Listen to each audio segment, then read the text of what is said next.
Hello everyone, my name is Mary Erickson. I'm the Forest Supervisor for the Custer Gallatin National Forest based out of Bozeman, Montana. Today in this short video clip we wanted to share the draft decision for the South Crazies Land Exchange.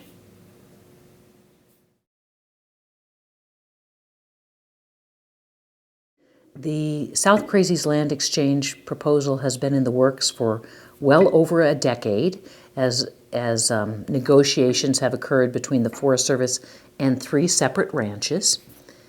Last year, in 2019, the Forest Service brought forth a proposal under the National Environmental Policy Act for a land exchange with the Wild Eagle Ranch, Crazy Mountain Ranch, and Rock Creek Ranch. We had a public meeting in Livingston in October of 2019 and had a 45-day comment period on the draft environmental assessment. In that draft environmental assessment, there were 2 alternatives presented. One alternative, of course, was no action. We wouldn't proceed with any land exchange. And the other alternative was to proceed with the proposal, which included exchanges with all 3 ranch properties, Wild Eagle Ranch, Crazy Mountain Ranch, and Rock Creek Ranch. Through the environmental assessment, we also made it clear that each of those exchanges between each ranch and landowner could proceed as separate exchanges and could proceed on their own. So that though we had an alternative that included all 3 exchanges, we made it clear that we could pick 1, 2, or all of those collectively. One of the reasons that we put out the proposal with all 3 separate exchanges in one alternative is we thought those locations are very close to each other in the South Crazies, and there was value in considering those 3 exchanges together in terms of their direct, indirect, and cumulative effects. And again, we had a lot of comments from the public about why not do 3 separate environmental documents and environmental processes. And within the Forest Service process, it makes much more sense to evaluate those together because there's a relationship and a connection with those 3 exchanges and what the effects would be on the ground and what the effects would be for the public. But we attempted to make it clear that we also had the discretion to proceed with each of those components separately. You know, what we heard through the public comment process on the South Crazies Land Exchange was that people are extremely passionate about the Crazy Mountains in general, and there's a lot of attachment and sense of place that people have. We heard broadly support for the Wild Eagle Ranch and the Rock Creek Ranch portion of this proposal. There was generally support or acknowledgement of the benefits to be gained in those 2 properties in terms of land consolidation, management efficiencies, and some resolution of access needs.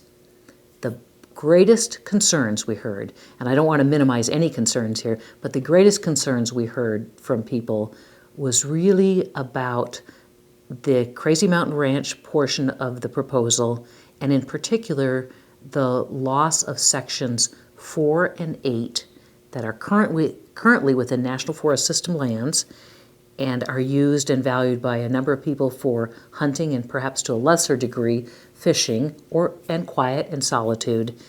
And people really were concerned about losing access to those places. There was public acknowledgement to varying degrees about, within the Crazy Mountain Ranch portion of the exchange, the ability for the Forest Service to acquire in public ownership Rock Lake and Smeller Lakes and those sections. So I think there was general acknowledgement of the values of those pieces. There's a lot of public use of those properties now, of those high lakes, but I think in general, the feeling was very much split on whether it was worth giving up section 4 and 8 to acquire those higher lake properties. I think there was also a bit of uncertainty on the part of the public around what would really happen with those private properties, those lakes, and in general, people had a desire to just not give up section 4 and 8 and acquire those higher properties.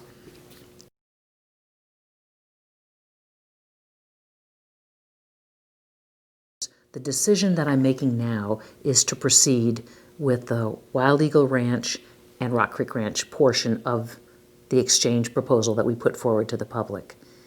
I also think it's important to share that for the Crazy Mountain Ranch portion of the proposal, we really reached the point where we wanted more time. We needed more time for discussions with landowners, more time to consider our options and really think through that portion of the exchange. So we haven't set that aside indefinitely, but we've made the decision, let's move forward with the parts of the exchange that we're ready to move forward on, and let's give ourselves adequate time to really consider the Crazy Mountain Ranch portion of that.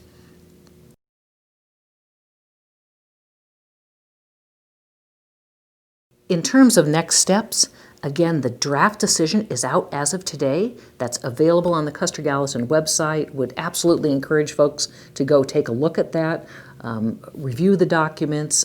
We have all the analysis there and maps, etc. And take the time to review that. Today also initiates the objection period. The objection period within the Forest Service system is not an additional comment period. The objection period, which is 45 days from today, really allows people to take a look at the draft decision that I put forth for those who have participated in the process up to this point. That means you've been involved, you've provided comment, etc.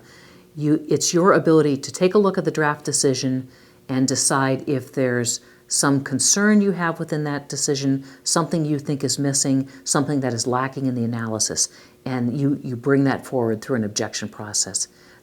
I appreciate your time today and your passion for the Crazies and your national forest.